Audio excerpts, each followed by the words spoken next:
Hello everyone, welcome to the new video from लॉबर्स और मैं हूं अनुभव गुप्ता। सो यार, आज की वीडियो उन बच्चों के लिए है जो जुडिशरी के एस्पिरेंट्स है।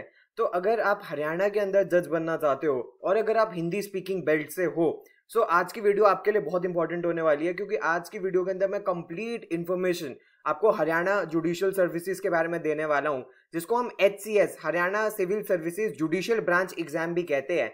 क्या इसका सिलेबस है, क्या क्या इसके अंदर आता है, कब इसका एग्जाम टेंटेटिवली कंडक्ट हो सकता है, इसके बारे में सारी चीजें मैं आज आपको बताने वाला हूं। सो माय नेम इज अनुभव गुप्ता। लेट्स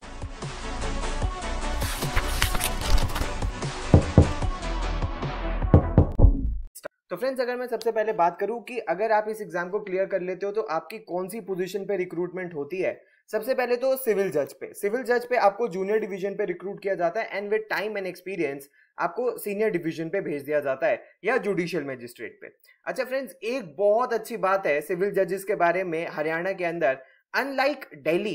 फॉर एग्जाम्पल, अगर मैं दिल्ली में बात करूं तो दिल्ली में जो सिविल जजेस हैं उनकी जुरिस्डिक्शन रिस्ट्रिक्टेड होती है, उनकी जो पेक्यूनरी जुरिस्डिक्शन है वो कम होती है। लेकिन ऐसी कोई पेक्यूनरी जुरिस्डिक्शन हरियाणा के अंदर नहीं है। अगर मैं हरियाणा के इस एक्ट के बारे में बात करूं, पंजाब कोर्ट्स एक्ट, जो जहां कहां पे इंप्लीमेंट होता है, पंजाब के अंदर, हरियाणा के अंदर और चंडीगढ़ के अंदर, उनके अंदर जो सिविल जजेस हैं उनके पास इनफाइनाइट पेक्यूनरी जुरिस्डिक्शन है, यानी कि कितने भी अमाउंट का केस वो सुन सकते हैं और उसकी अपील फिर एडिशनल डिस्ट्रिक्ट जज के पास या डिस्ट्रिक्ट जज के पास जाएगी। और कुछ कुछ केसेस में फर्स्ट अपील सीधा हाई कोर्ट के अंदर भी जाती है, कुछ कुछ स्टैट्यूट्स ऐसे हैं। सो यानी कि अगर पावर के बारे में बात करें तो सिविल जजेस के पास काफी ज्यादा पावर हरियाणा के अंदर पेक्यूनरी जुरिस्डिक्शन के अंदर रहती है।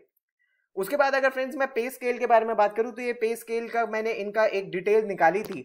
तो अगर अगर आपकी सिविल जज जूनियर डिवीजन पे रिक्रूटमेंट होती है तो इसके अंदर आपका जो पे स्केल होता है वो 27,700 का होता है। उसके बाद आप प्रमोशन से एडिशनल सिविल जज सीनियर डिवीजन बनते हो, फिर चीफ जुडिशियल मैजिस्ट्रेट, फिर सिविल जज सीनियर डिवीजन, उसके बाद with experience and with promotion additional district and sessions जज, एंड फाइनली प्रमोशन से आप डिस्ट्रिक्ट एंड सेशन जज बन सकते हो। लेकिन ये हायरार्की ओवर द ईयर्स होती है, ये ओवरनाइट नहीं होती। तो बहुत सालों के बाद और बहुत सारी प्रैक्टिस के बाद और प्रमोशंस के बाद ये होती है। एंड ये जो इनका पे स्केल है this is subject to revision and इसके अंदर चेंजेस हो सकते हैं, जो भी 7th पे कमीशन आई है या जो भी फर्दर DA के बाद चेंजेस हो सकते हैं। लेकिन ये एक इंफॉर्मेशन आप अपने पास रेफरेंस के लिए अपने पास रख सकते हो।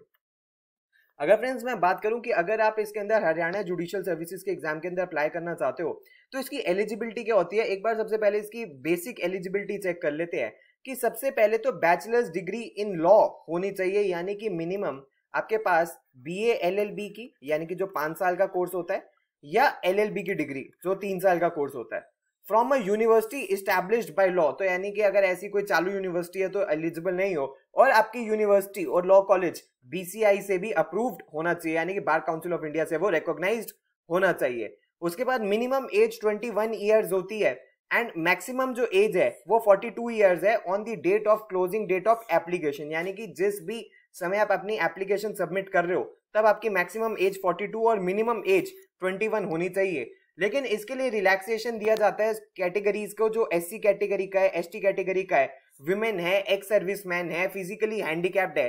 So depending on the category and situation 5 से 10 से लेके इनफैक्ट 15 साल तक की भी एज का रिलैक्सेशन मिल सकता है। उसके बाद यहाँ पे जो नेशनैलिटी है वो बहुत वाइड है। जरूरी नहीं है कि आप सिर्फ इंडियन होने चाहिए हो, आप इंडियन भी हो सकते हो, आप नेपाल भी हो सकते हो। इनफैक्ट अगर आप भूटान या तिब्बत से भी इंडिया के अंदर आए हुए हो और आप 1 जनवरी 1962 से पहले यहाँ पे आ गए थे with the intention of residing permanently in India, तो भी आप एलिजिबल हो Haryana civil services judicial branch का एग्जाम देने के लिए, यानी कि हरियाणा जुडिशियल सर्विसेज का एग्जाम देने के लिए।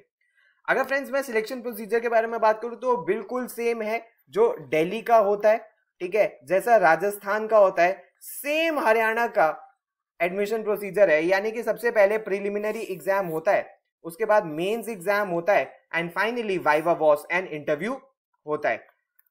अब फ्रेंड्स मैं सबसे पहले अगर प्रिलिमिनरी एग्जामिनेशन के बारे में बात करूं तो प्रिलिमिनरी एग्जामिनेशन क्या होता है, ये एक ऑब्जेक्टिव एग्जाम होता है, यानी कि MCQ बेस्ड ये एग्जाम होता है जो कि 2 घंटे का एग्जाम होता है।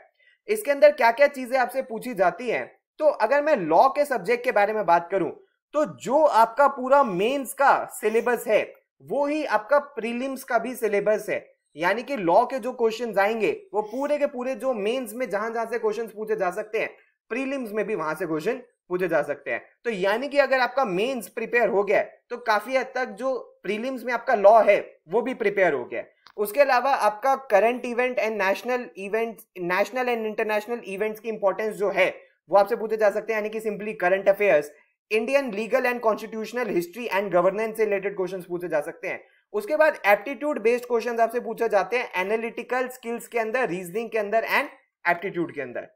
जो टोटल क्वेश्चंस होते हैं इसके अंदर वो 125 क्वेश्चंस होते हैं, यानी कि 125 इंटू 4, यानी कि हर करेक्ट क्वेश्चन करने के 4 नंबर मिलते हैं। तो यानी कि टोटल 500 मार्क्स का ये पेपर होता है और हर गलत क्वेश्चन करने के लिए 0.8 मार्क्स डिडक्ट होता है, और अगर कोई क्वेश्चन आप छोड़ देते हो तो उसके लिए 0 आपको मिलता है। इसके लिए मिनिमम जो कट ऑफ है जनरल कैटेगरी के स्टूडेंट्स के लिए, उनके 500 में से 150 नंबर आने ही चाहिए, अदरवाइज उनको एलिजिबल नहीं माना जाएगा मेंस एग्जाम के लिए। एंड 100 मार्क्स रिजर्व कैटेगरी के स्टूडेंट्स के लिए, यानी कि अगर इतने मिनिमम नहीं आए तो आपको मेंस के लिए कॉल नहीं आएगी। तो फ्रेंड्स, अगर मैं मेंस एग्जाम के बारे में बात करूं तो मेंस के अंदर 3 पेपर तो आपके लॉ रिलेटेड होते हैं एंड 2 पेपर आपके लैंग्वेज रिलेटेड होते हैं। यानी कि सबसे पहले एक सिविल लॉ का पेपर है जो 200 नंबर का है, फिर सिविल लॉ 2 का है जो 200 नंबर का है, क्रिमिनल लॉ का एक ही पेपर है जो 200 नंबर का है, उसके बाद इंग्लिश का पेपर 200 नंबर का है, एंड फाइनली लैंग्वेज जो हिंदी लैंग्वेज का पेपर है वो 100 नंबर का है। अगर फ्रेंड्स मैं मेंस के सिलेबस के बारे में बात करूं तो ऑलमोस्ट इसका सिलेबस वो ही है जो बाकी सारे एग्जाम्स का होता है। तो यानी कि सिविल लॉ के अंदर सबसे पहले आपसे सीपीसी इंक्लूडिंग लिमिटेशन पूछा जाता है, पंजाब कोर्ट एक्ट यहाँ का लोकल एक्ट है ये आपसे पूछा जाता है, Indian contract act, partnership, sale of goods, specific relief act and Indian evidence act. उसके अलावा एक और लोकल लॉ इनका Haryana urban control and rent eviction act, जैसे दिल्ली के अंदर दिल्ली रेंट कंट्रोल एक्ट है उसी तरह हरियाणा का ये एक लोकल एक्ट भी पूछा जाता है। सिविल लॉ के बारे में 2 के बारे में बात करूं तो वो काफी हद तक फैमिली लॉ से रिलेटेड है, पूरा हिंदू लॉ से पूछा जाता है, marriage, adoption, inheritance and other personal law, family laws.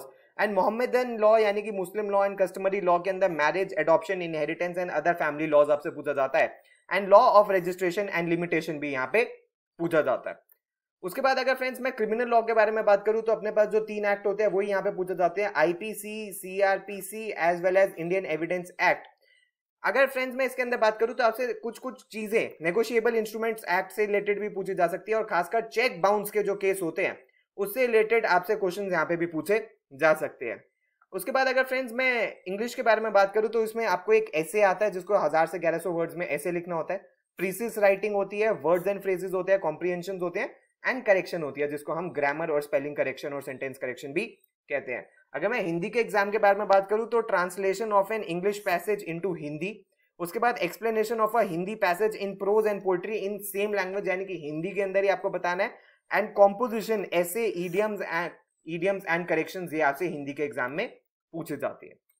उसके बाद फ्रेंड्स अगर मैं इंटरव्यू के बारे में बात करूं तो जो इंटरव्यू होता है वो भी 100 मार्क्स का होता है। एंड एक बात का हमें ध्यान रखना चाहिए कि कैंडिडेट्स के मिनिमम 50% मार्क्स होने चाहिए मेंस के अंदर एंड इंटरव्यू के अंदर, तभी उनको फाइनल सिलेक्ट किया जाएगा। अगर उनके इतने मिनिमम मार्क्स नहीं होते, यानी कि सारे मेंस और इंटरव्यू के मार्क्स मिला के मिनिमम 50% नहीं आते, तो जनरल कैटेगरी के बच्चों को नहीं सिलेक्ट किया जाएगा। एंड 45% मार्क्स अगर रिजर्व कैटेगरी के बच्चों के लिए नहीं आते तो उनको भी सिलेक्ट नहीं किया जाएगा। अगर फ्रेंड्स मैं आपको सिलेक्शन प्रोसीजर बताऊं तो इसका सिलेक्शन प्रोसीजर क्या होता है कि जितने भी बच्चे प्रीलिम्स के अंदर बैठते हैं, मेंस के अंदर 10 टाइम्स उन बच्चों को बुलाया जाता है जितनी भी पोजीशंस है, यानी कि जितनी भी सीट्स का एडवर्टीजमेंट आया है उसके 10x बच्चों को एक्चुअली मेंस के रिटन एग्जामिनेशन के लिए बुलाया जाता है। एंड उसमें से जो मेंस अपीयर करते हैं, जितनी भी सीट्स हैं उसके 3x यानी कि 10x बच्चे मेंस के लिए आते हैं एंड 3x बच्चों को वाइवा वॉस के लिए यानी कि इंटरव्यू के लिए बुलाया जाता है। एक बात और आपको पता होनी चाहिए कि आपकी प्रीलिम्स में जैसी भी परफॉर्मेंस रहे उससे आपकी फाइनल सिलेक्शन पे कोई फर्क नहीं पड़ेगा, यानी कि प्रीलिम्स के जो मार्क्स हैं वो फाइनल सिलेक्शन के अंदर ऐड नहीं होते। फाइनल सिलेक्शन में सिर्फ और सिर्फ आपके मेंस के एंड इंटरव्यू के ही मार्क्स ऐड होते हैं।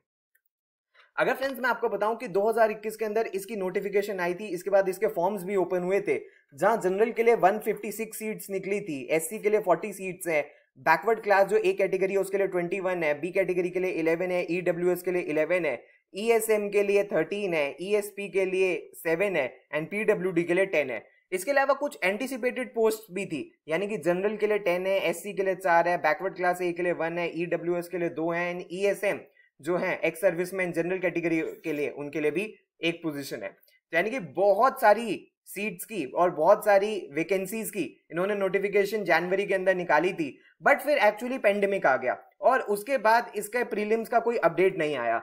सो अब ये बच्चों के माइंड के अंदर, सबके अंदर, एस्पिरेंट्स के माइंड के अंदर क्वेश्चन आ रहा है कि इसका प्रीलिम एग्जाम कब कंडक्ट होगा।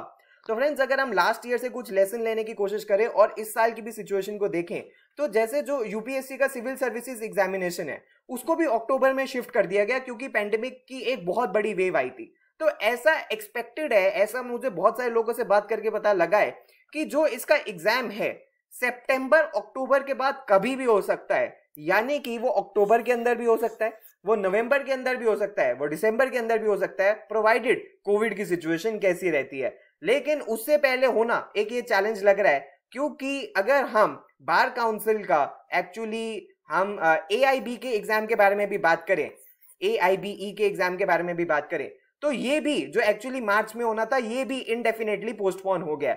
सो इसीलिए अक्टूबर नवंबर से पहले तो इसके होने के चांसेस कम है। लेकिन फिर भी आई रिक्वेस्ट यू यार कि चैनल को सब्सक्राइब जरूर कर देना, बिकॉज जैसे ही इसकी कोई भी अपडेट आएगी मैं आपको चैनल के ऊपर प्रोवाइड कर दूंगा। और अगर आपको इसकी वीडियो देख के यार कुछ हेल्प मिली हो तो प्लीज वीडियो लाइक जरूर करना, अपने सारे फ्रेंड्स के साथ जरूर शेयर कर देना ताकि मैक्सिमम बच्चों को इसके बारे में इसकी हेल्प मिल सके और आपका जो जुडिशियल ऑफिसर बनने का जो ड्रीम है वो अचीव और सक्सेसफुल हो सके। तो फ्रेंड्स, ये सब कुछ था आज की वीडियो के अंदर यार। अब मैं आपसे ऐसी फ्यूचर के अंदर वीडियोस के अंदर और स्टेट के एग्जाम्स के बारे में मिलूंगा। So thanks a lot, all the best, God bless you.